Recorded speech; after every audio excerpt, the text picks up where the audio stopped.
annabi Muhammadu sallallahu alaihi wasallam ya ce duk wanda ya biya wannan tasbihi in ji manzan Allah ya ce Allah ya yi maka gafaran dukkanin zunubanka, ko da zunubin nan naka yawansu ya kai adadin yawan kumfan teku. Annabi ya ce Allah ya yi ma gafara. Ya kai masoyin manzan Allah, ya ishe ka fa ishara. Annabi ya ce mu nema gafaran Allah. Annabi da kansa ya ce a kullum ma yana istighfari kafa 100. To gashi yanzu annabi Muhammadu sallallahu alaihi wasallam ya kawo mana wannan tasbihin, ya ce duk wanda ya biya Allah ya yi maka gafara dukkanin zunubanka.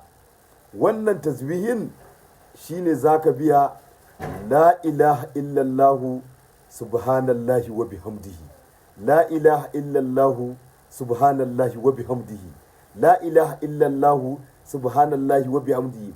Annabi ya ce duk wanda ya biya wannan tasbihin kafa 100 daidai, annabi ya ce Allah ya ma gafaran dukkanin zunubanka, ko da zunubin nan naka ya kai adadin yawan kumfan teku ne gaba kida. Allah ya ma gafara in ji annabi Muhammadu sallallahu alaihi wasallam.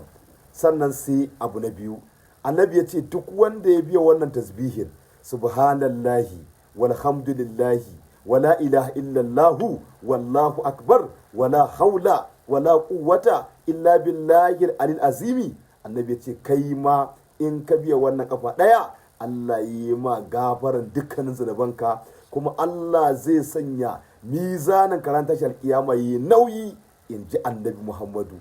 Allah ka bar mu da manzan Allah, Allah kai mana gafara.